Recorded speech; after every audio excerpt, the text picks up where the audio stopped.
5 minutes off 9 o'clock, you're watching Good Morning Uganda Extra, and I'm glad having your company this morning. And for the next 50 minutes, our conversation is going to be looking at Uganda's trade situation, but pretty much giving an overview of how our economy is growing. And when you look at the fact that our economy is growing for the last 10 years, if you look at the growth trajectory, a little bit of shocks here and there because of the COVID-19. That was about 2 years from 2020, 2021, and slow recovery in 2022. But from 2023, there was some steady growth and recovery in one way or the other. But besides that, we are also going to underscore the trade barriers and how we can grow our economy as a country for all those participating from the private sector, the policy makers, the civil society organizations. We fully need to understand of what effect does some of these trade barriers have on our economy, and then also of what impact is it going to be having, or has it had on our economy in the past years, currently, and maybe in the long run. Joining me this morning is the Executive Director of Siatini, Ms. Jen Nalunga, who does join us to discuss this and more. Good morning, madam, and thank you for joining us. Good morning, Mr. Sonko, and thank you so much for having me here. The pleasure is ours having you here on UBC this morning. Looking at the state of our economy, let's even just start from there. At the start of the year, we were looking at it from an optimistic point of view, that we are definitely going to be growing, not only from the current financial year that is coming to an end in June next month, but starting the calendar year 2024, there are lots of hope that we are definitely going to be growing steadily. And I'm not underestimating the fact that there is some growth. But when you look at the state of the economy, what would be your observation? Okay, thank you so much. And good morning, our viewers. I'm happy to be here to discuss the issue of the economy, but also the issue of trade. And for me, right from the beginning, I want to say that we can be able to trade our way out of poverty. We can, when we put our house in order. Talking about the economy, growing the economy. The economy has been growing, as you have rightly pointed out. Before COVID, the economy was growing according to some statistics by, is it 5%, 6% growth. And here after COVID, COVID, as you know, battered a number of economies, even ours. But like you have rightly said, it's growing, I understand, by 4.4%. But I think we need to break down those figures. What does it mean? And we also need to translate economic growth into tangibles. What kind of growth is it? Is it providing jobs? Because our growth has been termed jobless growth. It's growing, but there are no jobs. Yes. So what kind of growth do we want to ensure that people have jobs, especially you, our young people?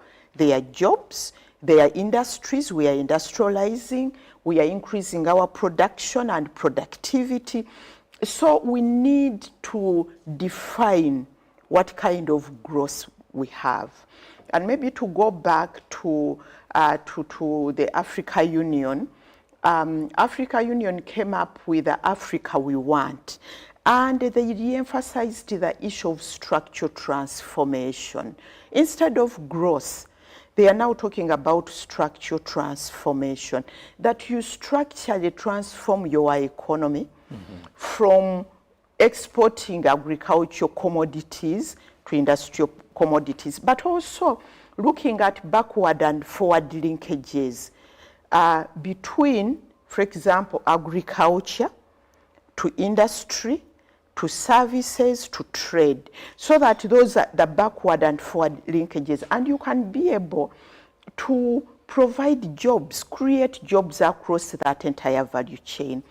And structural transformation is also about rural economy, rural transformation, that we are transforming our rural economies where we have the majority of our people. So going back to economic growth, we need to redefine it, to rethink, because industrialization per se won't lead to a growth which provides jobs, a growth which provides for rural transformation. So we need to define that, what we want, and also be able to put trade within that. And well, of course, identifying growth is very critical for our economy, just like Ms. Jen Nalunga has put it. But now, looking at the trade barriers in proper context, what are some of those barriers that traders are facing today? Many may actually be internal, then we have maybe some external bit of that. But looking at them generally, what are some of those that are hindering the growth, and then also, you know, trade to move smoothly in the country? Okay.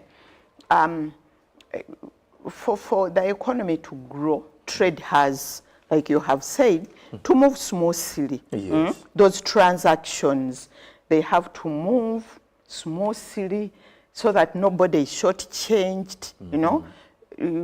That's the ideal situation. So there are challenges to trade. There are trade barriers at national level, trade barriers in our regional trade, in our global trade, which we should address in order to allow for the smooth flow of goods and services.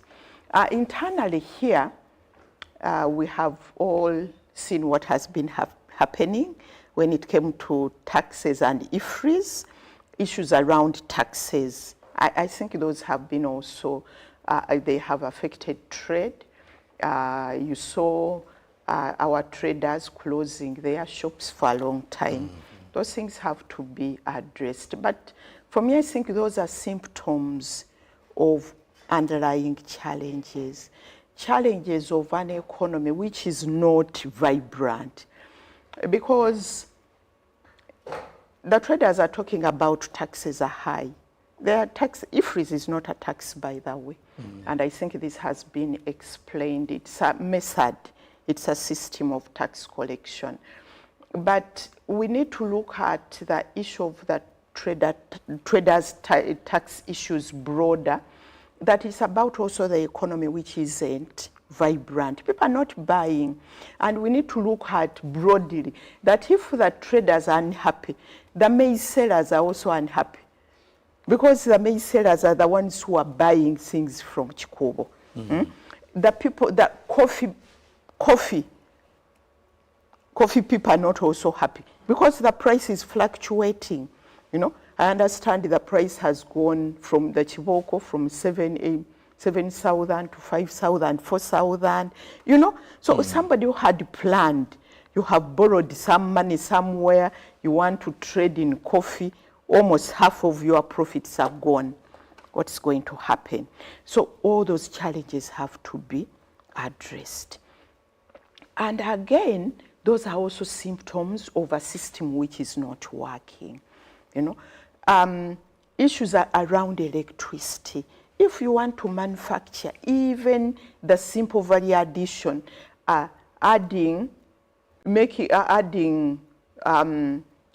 just making flour from maize, you need electricity, and electricity charges are high, you know. So these are issues which we need to look at. Finance, you know, the cost of finance is so high, you know. People are borrowing and they start repaying that very day. What kind of financing is that? What kind of business can you be able to do? So those are the internal challenges. But like you have asked, there are also regional challenges because we trade within the region. And as you all are aware, we integrated the East African community. The East African community has now grown to, are we 8? Yes, 8 members. 8. If you add the is it Somalia. Somalia? DRC, Somalia. Huge, huge, huge. Somalia is the latest. The latest. And I understand now we are about 800 million. For the market that we are now looking at. The market. Yes. But you see, when we talk about markets, we are talking about consumers. So if you can't buy and sell, you are not a market. Yeah? Yes, very true. So we shouldn't look at, we shouldn't be looking at numbers, 800 million people.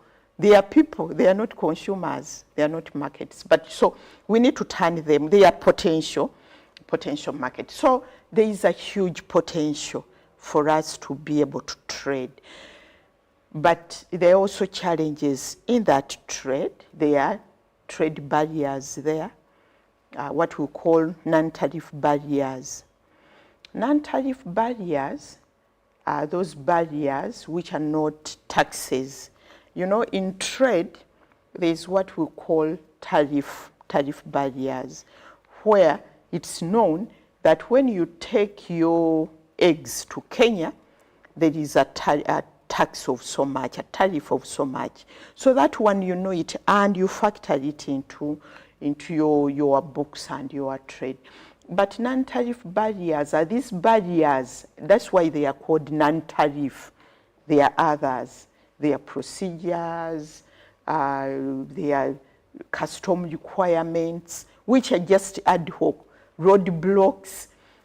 You know, there is a time when there were 13 roadblocks from Juba to Nemuli.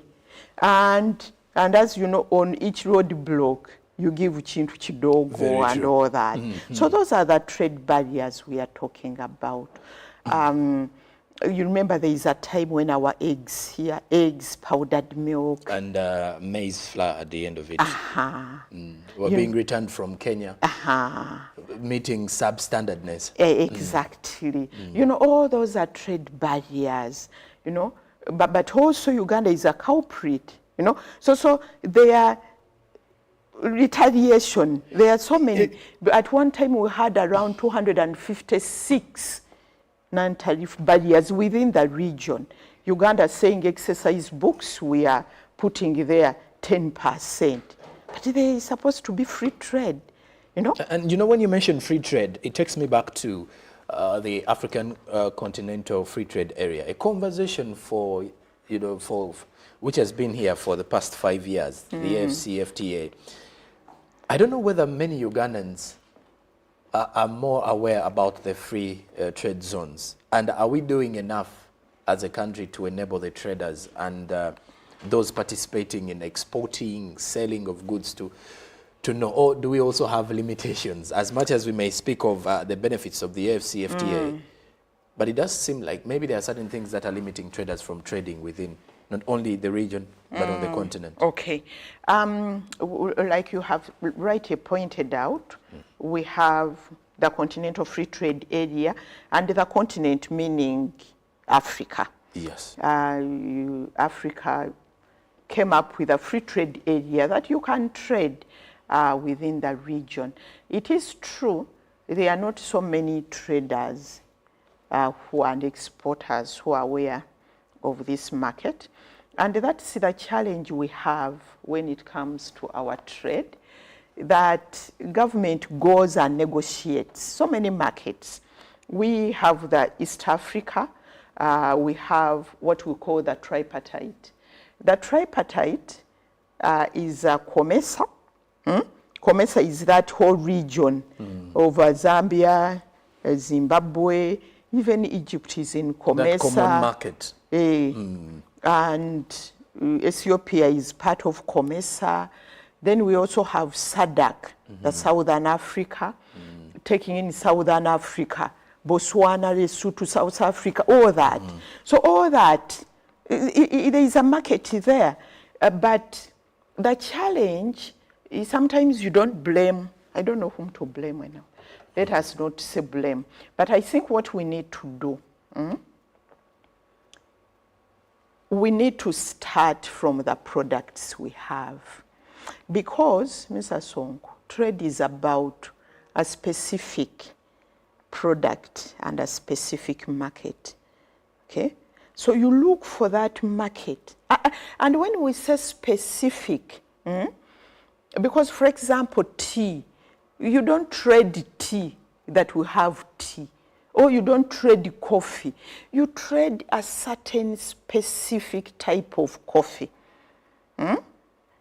What coffee? Is it Robusta? Is it Arabica? Is it screen 18? What screen?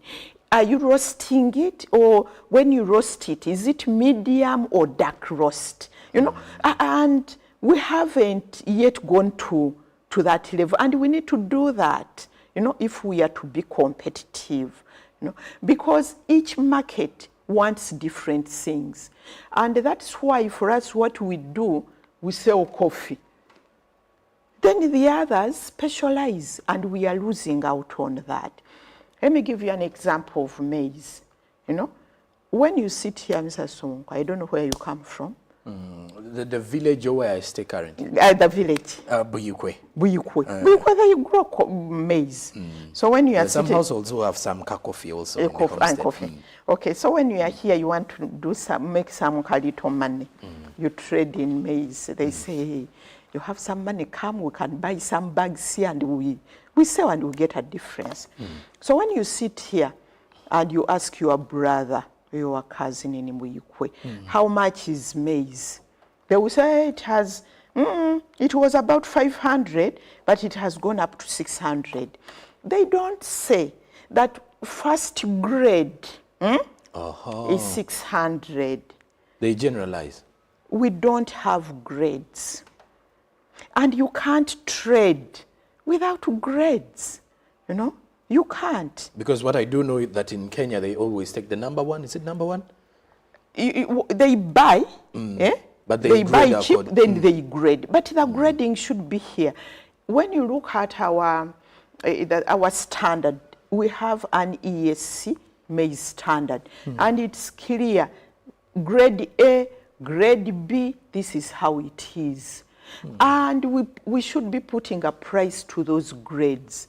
That grade 1, this is how it looks like, and this is how much it's going to cost. Grade 2, this is how it's going to cost. But because we don't do that, we also don't incentivize standards. Why should I buy, or why should a farmer invest in a tarpaulin, invest in a good storage facility, when you are going to buy 500 of his maize, which is good quality, you buy the same price like the neighbor who is putting it on the ground. You see? So when we talk about trade barriers, we need to look at that. And for me, I think when it comes to trade, we need to be more serious than we are. And maybe we'll talk about what seriousness means. Because I would want to know what is serious. When you mention seriousness, my traders or colleagues in the trade feel they are very serious. Because money is the main goal at the end of everything. So to them, waking up in the morning, getting stock, being able to find the market, is being very serious. What, in your context of seriousness, do you think Ugandans need to go to? Okay, let us talk about seriousness. And maybe when we talk about anyway, at all levels, but let me first start with government, you know. Okay. And I usually emphasize it, that development is not by accident. You don't stumble on development. You have to plan, serious planning for it. That we are at stage A, we want to be at stage B, okay? That if we are today growing coffee in bags, because when you look at our National Development Plan, we are planning in terms of numbers of bags, 60 kilogram bags. And I think for NDP3, you can Google, we had planned for a number of bags. But you can't plan for bags all the time. So you can be able to say, in 5 years' time, want to be at this level when it comes to our coffee, then you put money towards that. You put resources, you put knowledge, you put technology, you put trade negotiations towards that, But we are not doing that. Government is not doing that. I was talking to the ED of UCDA. I went to the village because for me, every time I travel, even when I go to the supermarket, I look at these products, where are they from? And sometimes I get so unhappy. I look at coffee from Indonesia and some places, and it's cheaper than our coffee. And I have been struggling with a number of hotels where we go to have meetings, and they bring Nescafe, and I tell them I'm going to reduce the price, the check I'm going to pay you, because I'm going to have products. No, I'm going to buy my own coffee, my own Ugandan I coffee, and I drink it here. So we need to encourage ourselves. If we are saying buy Uganda, build Uganda, let us do it in action. So going back to plan, UCDA, I was telling the ED UCDA, I went to the village and people are picking green coffee beans, but they are doing very good work. And UCDA, I was really amazed. They have put people there looking, confiscating green coffee, but it's the manpower there is not enough. So I was telling him, why don't you go to those local radios? Why don't you do the public address systems? And what we found out, we have no bylaws. We have no ordinances when it comes to coffee, how coffee should be handled. And he was telling me, the resources are limited. The resources are there, but they are limited. And when I heard about this supplementary, I was saying, maybe they are looking at coffee, and I would be happy that some of that money goes to UCDA to be able to do that work. Because coffee is maybe it's gold, but coffee, when you look at coffee, each household now, like you have told me, households have coffee. Coffee is our cash cow, and we need to put resources there. So what do I mean being serious? Is putting money where our mouth is. If we say coffee is our mainstay, it's the second export we are depending on, then we have to put resources there. That's what I mean by seriousness. So again, when you look at what's happening, our budget, we are budgeting now in not sectors. Government moved from sectors, agriculture, industry. They are looking at program, agro-industrialization. And maybe, Mr. Soko, these are issues which we need to talk about, or you need to talk about more.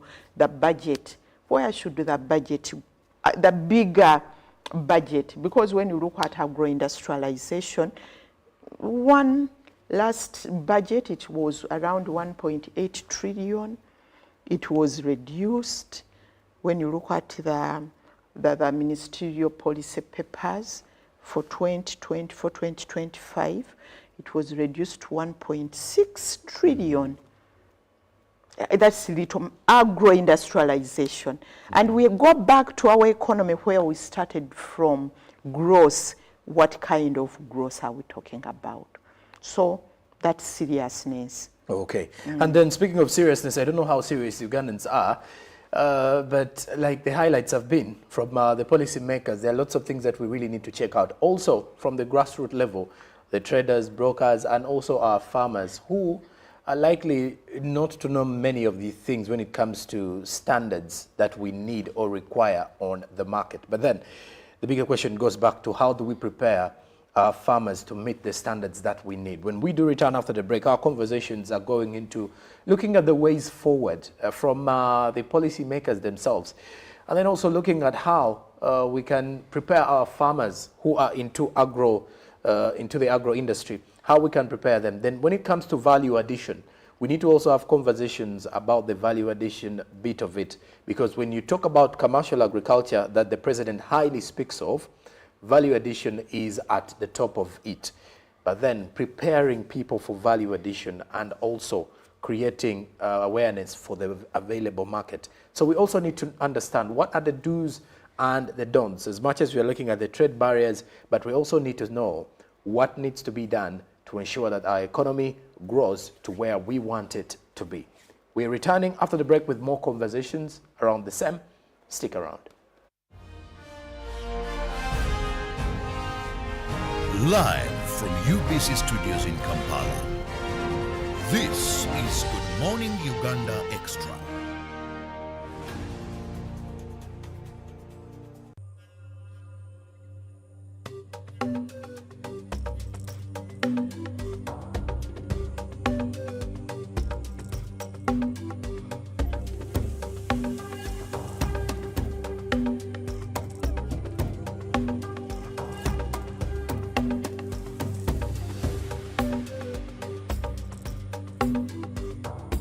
PDM, changing lives.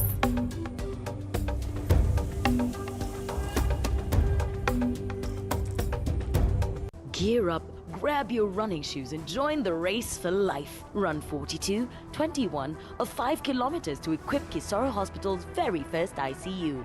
Then, after the finish line, groove all night at the ultimate dance showdown with DJs and performers from Uganda and Kigali. Secure your sport at virungamountainmarathon.org and be a part of history. Save the date, June 1st, 2024 at Shaza Ground, Kisoro Town. Race for a cause. Run for life. Once upon a time, there lived identical twins who gave birth to beautiful princes and princesses. Their mothers gave their babies' bodies a lot of care by applying on their skin with baby. So dried their target, everyone would admire their glowing skin. Fun fact, Baby Junior prevents diaper rash. Sensitive. Africa, love baby Junior jelly. Baby Junior's the skin. No more worries anymore. Boo, boo, boo, boo, boo. Baby Junior. Pindunya.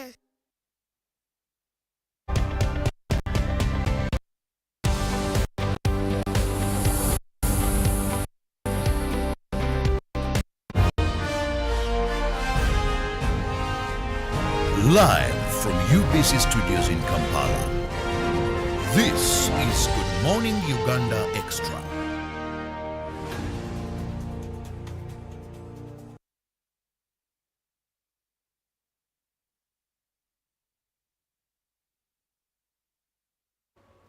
We'll be back from the break, and conversations around the growth of our economy, trade barriers, and also preparations for the next financial year gearing up. So you get to realize that these are conversations that we need to keep on having as a country, and also try to understand the state under which the traders are operating or are working. Because when you look at our economy, as much as we want to get into the middle income status, there are lots of things that we need to look at. There are lots of preparations, or there are lots of, things that we need to work, and they're supposed to be moving right in the right direction. And there has to be a lot of consistency if we are to make ends meet as a country and if we are to be a regional powerhouse in regards to the economy and the like. And Madam Jen, when you look at substandard goods and then you look at the quality, you know, it is quite unfair, I should say, when you're trading on the international markets. Why have I chosen to use unfair? Because these markets are not willing to accept that, well, you are a third world country or things like that. All they want, it is a competition for the finest. We want standard goods, goods that meet the international quality, standards. Unlike our Ugandan markets here, where we have so many fake products and people are still buying, it is never the case when our goods are exported. So when we look at preparing our products to meet the standards, what needs to be done? Because we're looking at the way forward. what needs to be done from, let's say if it's agriculture, from the farmer, if it's the industries that are manufacturing, from the industries themselves who are adding value to our raw materials and getting finished products, the standards. Okay. What needs to be done and where should we start from? Yes. You know, the biggest challenge we have been having when it comes to our trading is that we start from production. In fact, even production, we start from rumors that, hey, moringa, oh, there is a market for moringa. We don't know even where. There is a saying, moringa afuna chiralu. People run to grow moringa, then they look for the market. Like earlier on I had pointed out, is that trade is about a specific product and a specific market. So we need to professionalize the way we trade, starting from the market. What does the market want? Specifically, I give you, we have talked about coffee or tea. Do they want green tea? There is green tea, there is black tea, there is white tea. What kind of tea? What are the specifications that does that market want? Because, and that needs research. And then you work backwards, You work backwards to ensure that you meet those standards. I have been giving this example for a long time. Avocado and Kenya and China. They negotiated what type of avocado do they want. Hard, this is even the pesticides and fertilizers you are going to use on it. Recently, sometime back, the EU banned our vegetables, even pepper, because of the pesticides we are using. And they told us, we have been telling you, we don't want you using these pesticides.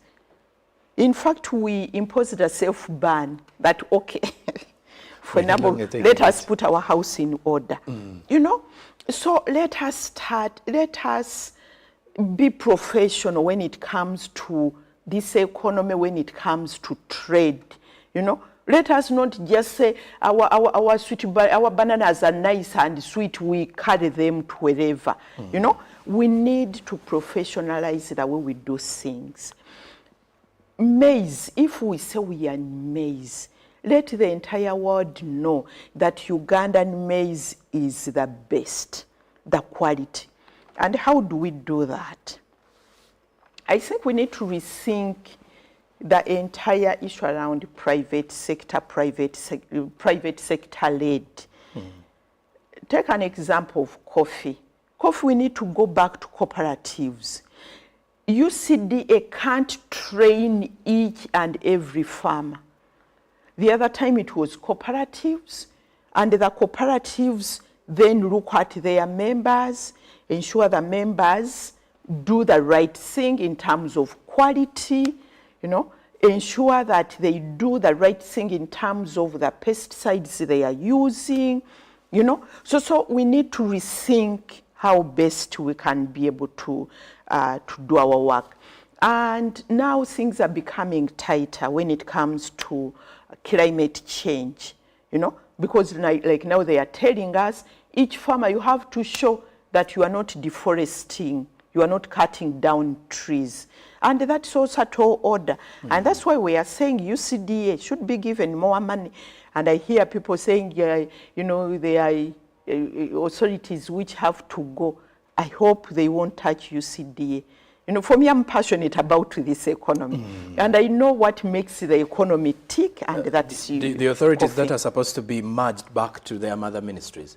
No, UCDA survived. It survived. They voted against then let us make sure that it gets more resources. But we need to rethink. We, as a country, we undertook so many policy changes. we privatized, we liberalized, we did so many things. And sometimes we tell people that we need to rethink. Going back doesn't mean you are stupid. It's like when you are fighting, people will tell you, the people who fight, they retreat. And it strategically retreat. Doesn't mean you're losing the battle. You are losing the battle, no. And no, we need to separate between the battle and the war. Okay. Sometimes you can say, let me lose the war, but let me lose this battle, but I will need the war. I will. Okay. Those are strategic issues, even in the economy. We have a book. There is a book by Professor Tandon. Professor Yash Tandon is the founder of our organization. He wrote a book that trade is war, and he puts there tactics like a war, retreat, strategic retreat and rethinking, strategizing. And this is what's missing out in the way we are handling our economy. Look at how we are dealing with NTBs. Political will. President goes, sits with the other president, they talk the following day. And I know our president is passionate about regional integration. But passion alone doesn't work. For example, we are talking about the trade barriers. We need legally binding a dispute settlement mechanism, with sanctions. That if you tell me, don't bring your eggs, and there is no reason why you are telling me, and we go to that independent body, and I win the case, you pay. You pay, because I have lost money. And for me, this is really, really important, that when it comes to trade, it isn't a joke. People's lives are on the line, people's businesses. And it also affects our investment. No serious investor is going to come to a region, invest in powdered milk, when he knows that the following day, Kenya might wake up and say, don't bring your milk. Is that business? No, it isn't. So we need to rethink the way we are doing our trade, the way we are doing our economy, the way we are producing, the way we are adding value, the entire organization of our production, of our productivity. Because sometimes it's like a jungle law, we are back to sometimes, I think we are still that level of hunting and gathering. You go to a village, somebody is harvesting coffee in a bush. You say, should we allow this? Harvesting all the green beans. Say, should we allow this? So the entire issue about trade, about the economy, is about planning. And not planning for today, for tomorrow. You plan for strategically, where do you want to be? I'll give you an example. Look at Vietnam. Vietnamese came here to benchmark coffee growing. You can Google and see where they are. Singapore, they are telling us at independence, we almost at the same level as Singapore. But Singapore planned, from this stage, we are going to that stage. What needs to be done? What policies should we put in place? What kind of budgets should we put in place? Financing, the skills, the technology. Actually, from the Vietnam perspective, Vietnam has the highest yields globally, with an output of 2.8 tons of coffee per hectares. So that is about a total production of 30 million bags. And 95% of that is Robusta, which is grown in Vietnam. That is supplied world over. But you also read the way they are adding value. I went to Vietnam. They also do, when they process their coffee, the cover, they make wine out of it. So they make sure that everything in the coffee bean makes something. But they came here to benchmark. you know. You see? And they did the right things. The right thing. And they were telling us when it came to technology, their technology, they got it from South Korea. They negotiated with South Korea because, you know, South Korea is fast. Their technology is developing very fast. And they are discarding they had discarded all this labor-intensive technology. Okay. And Vietnam says, my friend, it's like you and your cousins in the village. A shirt which you no longer want, they can benchmark and say, Mr. Song. And so that's what Vietnam did. Okay. And here we are saying we have no technology. What kind of technology do you want? You know, in 2022, they returned here as the government invited them over for us to benchmark. That's a good one. So it's now them giving us. And even when we bench, what did we do? What did we do? What did we learn from them? Oh, wow. But besides that bit of coffee, Madam Jen Nalunga, moving into the next financial year, we have so many issues at hand. One of the most, trending one is the fact that the budget cuts since the current financial year started. When you look at the budget cuts, in one way or the other, it is affecting some of the services that we are supposed to receive, or is affecting service delivery, which in the long run will also affect some of the people who are active in the value chain. What next for us as a country? Because, well, we really need to do the right things in every sector now, by the look of things. The traders are crying foul that the taxes are also high, and they feel that also needs to be addressed. So many problems. So many problems at the same time, and yet we have, it does seem like we have limited time. Limited time, limited resources. Exactly. You haven't talked about the indebtedness. Every financial year we are adding on more debt. And then we are servicing it. And when you look at what we call the collections we get, we service almost, I think, 30%. You know, so we are in a tight corner. We are in a tight corner. And that goes back to what I was saying here. You know, we need, and somebody was, in fact, we are there on, I remember on behind the headlines when I said we need to go back on the drawing board. We need to go back on the table. And people are saying the table is not there. There is no drawing board. We are the table. But we need to go back on the drawing board. You know, sometimes the biggest problem, or what you shouldn't do when you are in a tight corner, is to run. Like now you are saying budget cuts here and so on. The right thing to do is to sit and rethink. Pause, take a breath. You know, an economy is like, a country is like a person. Even when we plan, we need to think, you know, how do we get out of this trap? For us, civil society, we call it a debt trap. We are in a trap. We are trapped. And we need to think really hard.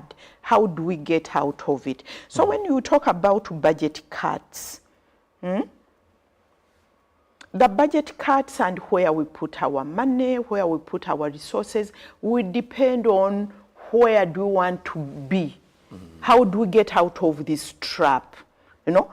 And where should we put our resources, you know? And that's the dialogue which we need. But the way you look at every year, you know, it's like we are in a panic mode.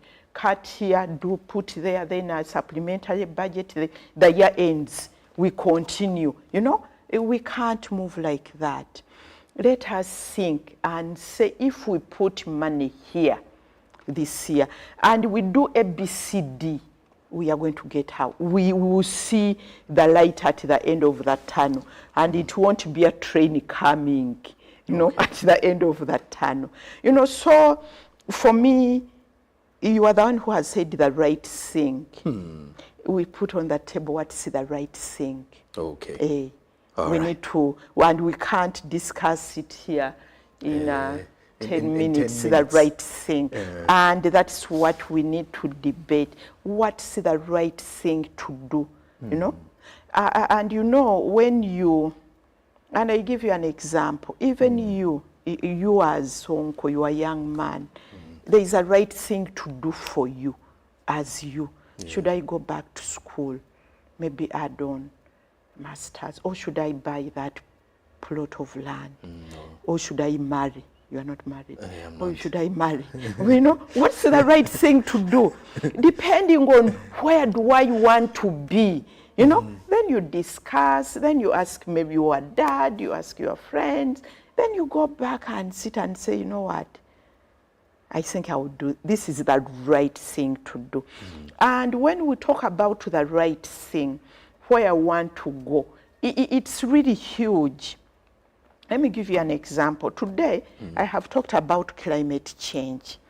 Climate change is, you know, the economy is going green and digital. Very true. Those two, green and digital. And if we don't incorporate them in our economy, we are done. We are done. I don't know if we are done, how we are going to look like, but we will be done. So the economy is green and digital. So we sit on that table and say, what does it mean? You know, if what we want today is to be able to grow our economy, to provide jobs, to ensure that government has resources, we break out of that debt, that government has resources to be able to provide social services. So how do we do it? How do we do the right thing? You know, and there are challenges and opportunities. For example, going green, there are issues of carbon markets and carbon credits. You know, we are not talking about that. You know, so what the right thing? I think, Mr. Sonko, you need another debate around doing the right thing. Yes, doing the right things, and what do we, what are we supposed to be doing? Because you know, at times it can be right, but when we're not doing it in the right way. But to your dear viewer, this is a conversation that is now coming to an end this morning. But well, just like Ms. Jen Nalunga has put it, the right thing cannot only be discussed in 30, 20, 50 minutes, put it, but we always have to make sure that we do the right things. And those right things from the traders, from you as an individual, you a consumer, you know, how do you appreciate the good that is made in Uganda? As we push for Buy Uganda, Build Uganda, let's say the hotels in Uganda or any other person out there, are you buying products? Are you putting the products on the market that are made and manufactured in Uganda? The financial year is also coming next in just a month's time. We shall officially be in 2024-2025 fiscal year. How prepared are we as a country? And is our private sector ready, you know, to beat up all the challenges and obstacles within the economy? All of that are some of the issues that we can be able to discuss. We were discussing the trade barriers and also looking at the way forward of seeing the growth of our economy. My guest this morning has been the Executive Director of Siatini, Ms. Jen Nalunga. Thank you very much for joining us this morning. Thank you so much, and this has been a very wonderful conversation. But as I'm ending, thank you so much to our viewers. We need to continue this debate, but I think also we need also to look broader, because we are not working in a vacuum. There are opportunities in the region, opportunities at the continent, opportunities and challenges globally, and we need to have our eyes and ears open for those opportunities. Okay, and there you have it. Our Good Morning Uganda Extra now comes to an end. Till tomorrow for the DMU Friday edition. And for all of you, it is threatening to rain in Kampala. A bit of the drizzles have already come out of the clouds, so you should carry a jacket and an umbrella for those of you who are just leaving the house. But also remember that the population census is ongoing. Please ensure to participate and also give out accurate information to the enumerators. Be polite, be hospitable and welcoming. We are having some cases where some people are not are willing to share certain information and others are not welcoming at all. I hope that by the last days of the enumeration process, we don't hear some of these cases continuing. I am Joram Paul Sonko. You've been watching Good Morning Uganda Extra. Till tomorrow, good morning. Live from UBC Studios in Kampala, this is Good Morning Uganda Extra.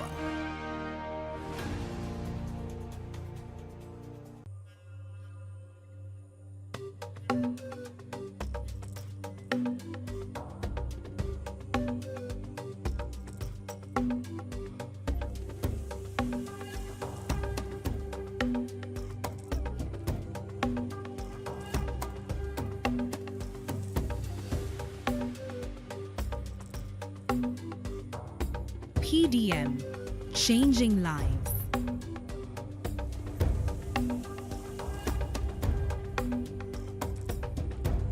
Gear up, grab your running shoes and join the race for life. Run 42, 21 or 5 kilometers to equip Kisoro Hospital's very first ICU.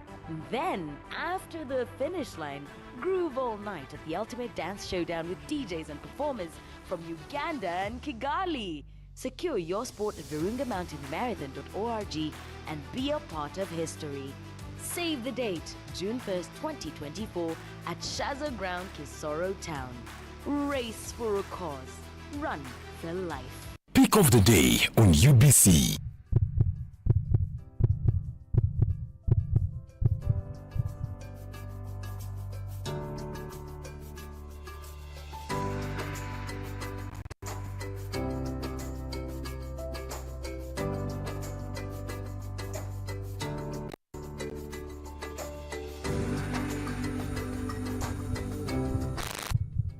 Was brought to you by just take a polite loan of 200k to stock my shop.